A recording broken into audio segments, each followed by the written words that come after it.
Hey everyone, this is Austin Schur here with We Write About Music. Today I'm here with Callum McCormick, who is much better known as Cal Mac. Released on April 23rd, he's just put out his debut EP, Me, Myself, or Die. Callum, thank you so much for being here today. How are you doing? My pleasure. Thanks for having me. I'm good, thank you. Yeah. I'm good. What's going on Excited. in your part of the world? Just still in. I think we're still in lockdown, pretty much from the whole COVID stuff. Where exactly are you? So I'm in a town called Winsford, in Cheshire, Okay. and it's sort of in the middle of like Manchester and Liverpool, sort of north of the country. Cool. Yeah, it's all right. Hopefully you're out of lockdown and things are back to normal soonish. That would be nice. Although you guys have had a pretty good vaccine effort, it seems like so far. Yeah, definitely. I think most of the people I know have been vaccinated. Yeah, I haven't yet, but most of my family have, which is nice. It's nice to see the sort of end of it. Yeah. Definitely. Well, obviously, I wanted to talk to you about your music. I gotta say, I'm loving the EP. I think it's a fantastic evolution from some of the singles that you put out late last year. It's nice, it's cohesive, but it's definitely got your signature sound to it. The first thing I want to know about is all those different genre influences that you've got going on here. Would you mind breaking that down a little bit? Yeah, of course. I mean, it is a strange one with genres. I've sort of been talking in interviews and stuff about like what main genre it sort of follows, but like you said, I don't think it follows a specific genre. I think a lot of my hip hop influences have come out in this EP though. Right. Hip hop's sort of been like the sort of always my go-to when I'm writing. Everything's written in sort of a structure of like a hip hop song. But when it comes to the actual sort of genre of the songs, it's definitely like when I'm writing a song, it has to feel a certain way. Yeah. So, for example, 100 milligrams was just a riff that I'd wrote on guitar. And then the flow came with it sort of pretty instantly. And it wasn't until we got in the studio till it started taking a more sort of hip hop sort of esque. Oh, interesting. And then from it's definitely the environment that I'm in that contributes to it. Because I remember taking it to the studio, and the demo was just me on an acoustic guitar singing the song, and the guy who records was like, this is a hip hop song. We should sort of, because at the time I'd just done mushroom treatment, so it was a strange sort of diversion, but it felt right at the time, and I think it sort of created my own sound. Yeah, definitely. It was definitely the standout song for a long time. And then when it came to the EP, I have a guy who did 3 of the songs. He did the instrumentals for. He did 2 of them originally and then remixed 100 milligrams. His name's like JDMH, and he's a producer. And for Prisoner and Just a Kid, he sent me I just fell in love with him instantly. Everything I felt at the time, I felt the music was perfectly matched, and that's where the sort of, I think a lot of hip hop elements and trap elements came in with that. Yeah. And then with Rucksack, that's sort of like the one that stands out. I think definitely the one completely different to the other EP. Like hard rock, like My Chemical Romance was a big influencer on that. Almost grungy. But I feel like the EP itself is it's taking its own sort of personality. Each track, I think, adds a little bit more to it. And, the genre itself isn't important to me when I'm writing. It's definitely the message and the tone of it is important. Right. I definitely wanted to talk about the production side of things a little bit because it's great. It's hard not to notice it. What's all going on here? And it doesn't seem like it was just you putting this together. And if not, please shout out the people that helped you put together this EP. Of course. So yeah, it's a mixed bag really. JDMH was the sort of main driver with the EP. We worked on a song together called I Can't Breathe late last year, and he'd remixed that song. And he makes like in the UK, grime is like a really popular sort of Yeah. growing It's been genre of growing for a music. while And now. yeah, so grime's been slowly getting into sort of pop culture in Britain for a long Hmm. time, and he's I'd say his specialty is definitely grime beats. He makes a lot of instrumentals for rappers and things like that. Um, and after we worked on I Can't Breathe, he was sending me instrumentals that were catered to me. So they were like a bit emo, a bit dark, with, you know, all of them have guitar in, all of them are quite sinister. A horror movie influence on the work as well. And so, you know, I made demos with those instrumentals and into the studio, and that's where Sam Bloor at Lower Lane Studios, he did everything for these tracks. He recorded, mixed, mastered. He's a massive part of my sort of music. He does so much. He played guitar on Rucksack, played bass on it, and did some synth work as well. He's just, me and him together. It just works, and I have him to thank for the EP definitely, and Jake, JDMH for all the sort of you know, catering to what I was trying to get out. I love that. I love that. Now, I don't want to I don't want to jump too far into the future here because I know that we're focusing on this EP. But at the Sure. same point, you know, you've already sort of diverted sound in terms of genre. Do you have any idea of what you'd like to do in the future? If you want to kind of keep what you're doing now or sort of see a further evolution of, you know, the artistry? Yeah, it's a good question, definitely. Um, I mean, I'm recording again in September, Oh, and great. I'm sort of, yeah. So I'm always, if I've got ideas, I'll always have them written. Um, so me and JDMH have got two other tracks that we've sort of worked through. They're definitely going to be worked on. But I also want to because I released a song called Mushroom Treatment last year, that you guys have obviously heard it. Yeah, and You did a honestly, piece on I it. got to stop you. It's been on my personal playlist. Like I listen to it often. Whenever it comes in my car, like I don't skip it. It's a fantastic Oh, song. amazing! Yeah, I Thank you mean so that. much. I mean that. Thank you. No, Yeah. I've that was my sort of genre at first. It was the indie, sort of, you know, lazy rock kind of vibe.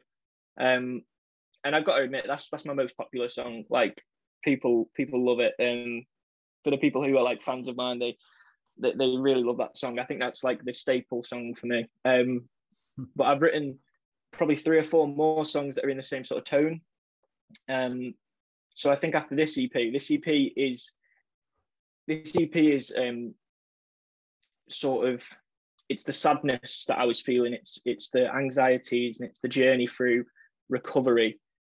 My next work is going to be very positive. It's going to be very upbeat, and it's going to be the sort of living recovery sort Mhm. of more like mushroom treatment. And this stuff I needed to get out because it was it was almost like building up inside me. And once I had to paper and got it recorded, it was Right. such a relief. And showing people the EP, you know, like family members and friends, that they really understood what I was going for. And I just hope that that comes out when it drops. Totally. Well, there's no better way to kind of get the message out than to craft it in the lyrics and even in the tone of the music as well. So if it feels like it's something that you had to get out at the time, then good on you for doing it. No, thank you. Now you've sort of alluded to some artists that, you know, I guess shaped or inspired your sound. But were there any specific albums in your life growing up that I guess inspired your path to be a musician or to take that path? Oh, I've not been asked this question before. I'm so happy you've asked it. Definitely growing up, I'm from a family of five children, so I'm the youngest of Mhm. five. So the influences I've had have been so broad and amazing. But I am sure of my it. That's a lot of inspirations, people. yeah, oh yeah, all different walks of life. It's pretty crazy, but definitely the first album that ever hit me on an emotional level and sat with me was definitely Hunky Dory by David Bowie.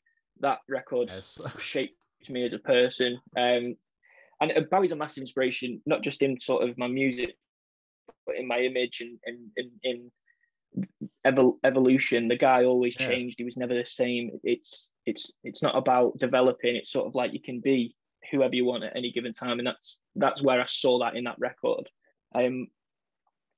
But then this is the strange thing. Like another massive album that inspired me was Jay-Z and Kanye West did an album called Watch the Throne, which my brother and I loved. How can you not be inspired by that?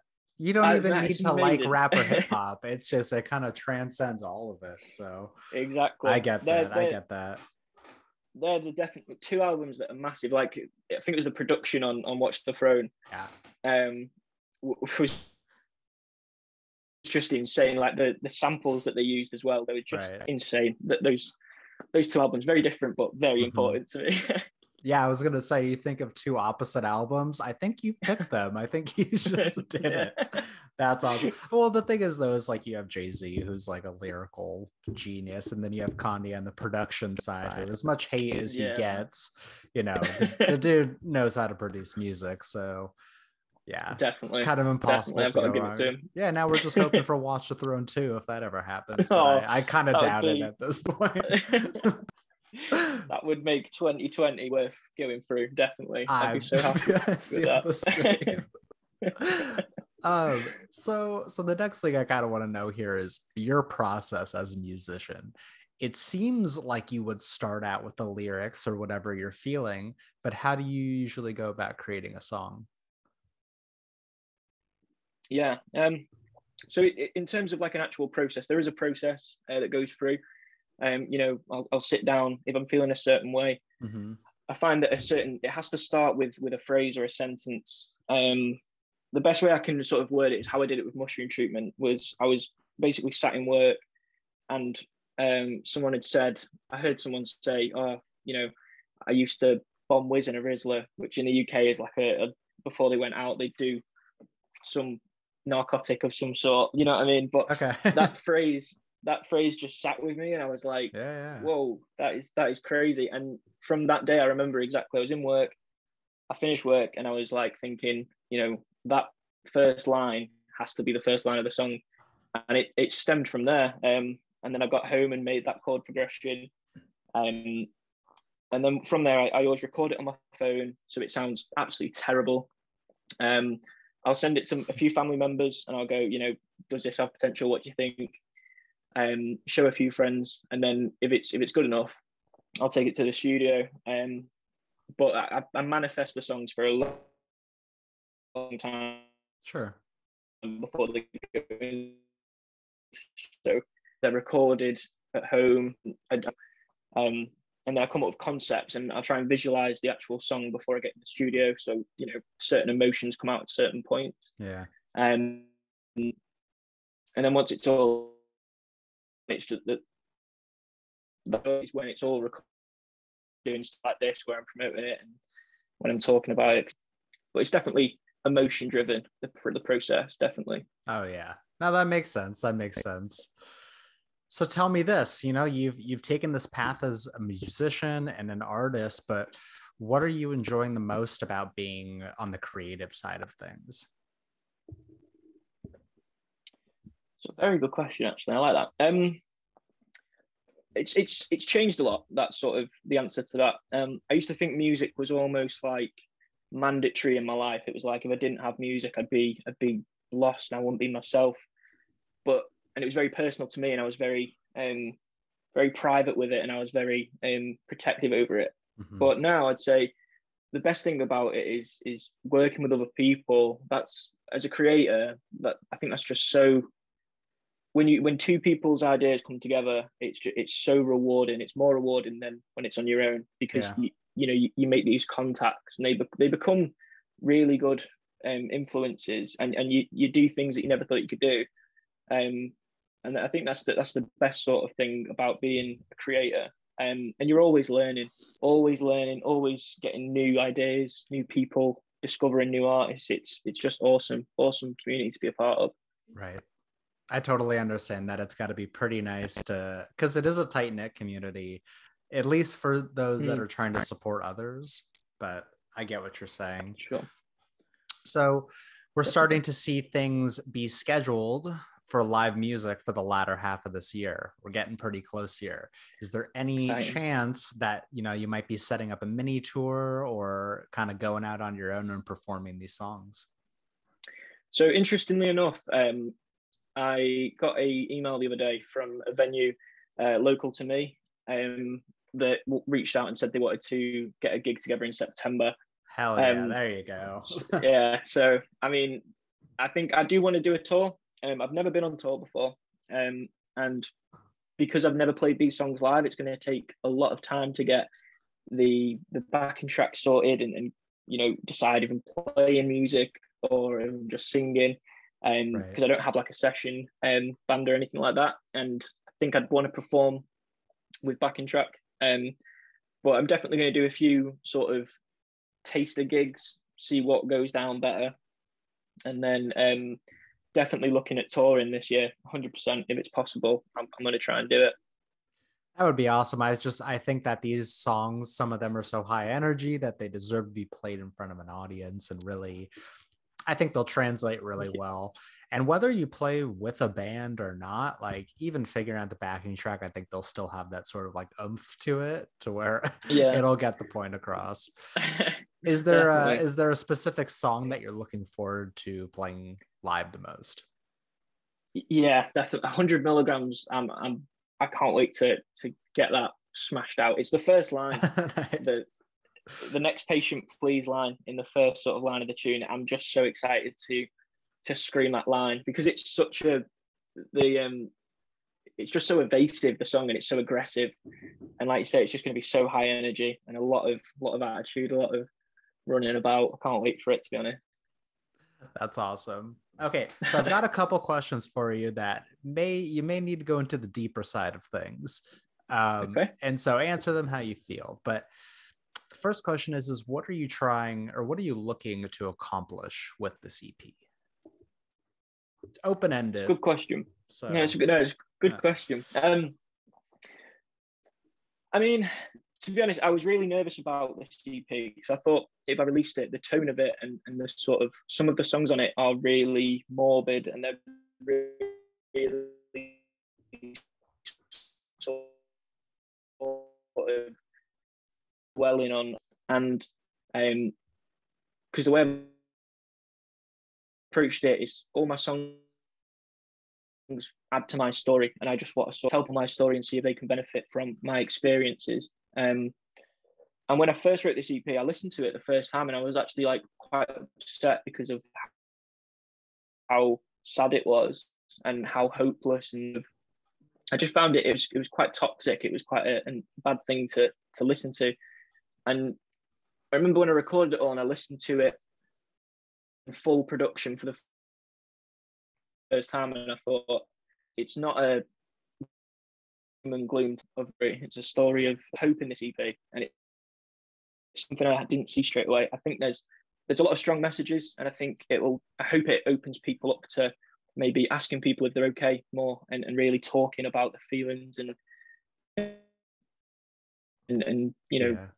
just being open with mental health and how you're feeling about stuff. And I really do hope that people will see this EP and see the stuff I've gone through, where you don't think that you can come back, and you can come back and you can build yourself up. And it's kind of I just want to be someone that someone looks up to when they're feeling low. Anyone who's creating or making something or has a goal, it can be done, even if you've done terrible things or you've had terrible experiences. Right. I think that's a great answer. I think you handled it well. And so sort of on the same wavelength of things, how would you describe the music you make? Not necessarily within genre, but I guess in feel. Ooh, these questions are awesome. These are the best questions I've had. I love it. It's a tough one. I'd say each song is so different, and not just with EP. I think every song I create, I've had this fear of making, when you become an artist, are you going to make the same songs over and over again? But interestingly, I think every song I write has an emotion attached to it. For example, Mushroom Treatment was a loneliness. That was Sure. utter loneliness. That song is so, because the song is so, the song is really sad. If you break it down and listen to the lyrics, the song is about being so hopelessly lonely. But because it's done in a tone where it's acceptable, and it's, you know, it's poppy, and you can move along to it, I think it's almost like it doesn't dilute the message, but it makes it sort of, you know, more digestible. Which I find that some of these tracks are very raw and in your face. Mushroom Treatment was very good at being quite subtle in its tone, but then you've got like Rucksack, which is just a straight up 4-minute, you know, cry for help. Yeah. And I think each song has its own sort of thing. It's difficult to answer on a whole. Sure. But they've all got a little tale. But I don't want to give too much away because I want people to interpret it how they want to see it. It'd be interesting to know what people think. I'm quite excited for that sort of feedback. A bit nervous as well, but I'm sure of it. I'm sure of it. All right. Well, I've only got a couple more questions for you left at this point. But one of the things that I'd like to know is, what are some non-musical goals that you've set for yourself for the rest of this year? Oh, cool. So I work full time. Music is definitely, I wouldn't call it a hobby because it definitely takes up more of my time and more of my money. Oh, but it's a full-time job for sure. Oh, yeah, for sure. But I'm actually starting a degree this year. Hey, nice. Yeah. I didn't go to uni. I didn't really go to college, but I'm going to be studying criminology and psychology. Hopefully getting a degree in that, just because I'm really fascinated by psychology, and you know, it's a goal to actually get to know myself better, to understand my psychology, just to make something better. I want to sort of keep some fields separate. So my music is where my creative messages come out and things like that. Whereas I see psychology is going to be sort of a driver for me to understand human behavior, and it's something that interests me outside of you know, sharing it with other people. It's quite a personal thing if you're studying. So I'm looking forward to that. Definitely. I mean, if there's any degree that would pair well with music, it would definitely be the psychology of things. Well, really though, it's the way that you shape things, the way that you know, express yourself within the lyrics. Like, I think you're going to excel in that for sure. Thank you very much. Yeah, of course. All right. So the last thing that I have for you here is, for the first time listener of your music, what message would you like to pass off to them? Probably get ready, because get ready. I think you know what you're going into. You know, when you listen to like, I don't know, Oasis, you know, you're getting into like your proper indie rock sort of thing. With me, I think it's more of a go in with an open mind. Maybe listen to Mushroom Treatment first, and then go on to sort of the harder stuff. Definitely. But yeah, I think I think it's a bit of a shock to the system, my music, but I'd just say, you know, go in with no expectations of genre, because I won't satisfy you. But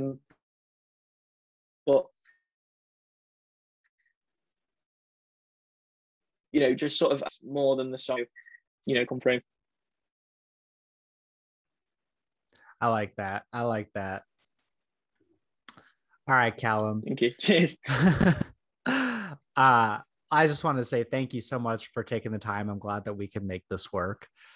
For everyone else out there, by the time that this comes out, it will be past April 23rd, which means Me, Myself, or Die is out on all the streaming platforms. So I highly recommend you watch, you listen, you follow along. And yeah, thank you so much again for taking the time. I really appreciate it. No, thank you for having me. It's a pleasure. Thank you very much. Yeah, man. Well, it's the morning here, but it's night where you are. So I'm going to say good night, and I hope you have a good rest of your weekend. Thank you very much. You too. We'll talk soon. Take care. Take care. Bye-bye. Bye-bye.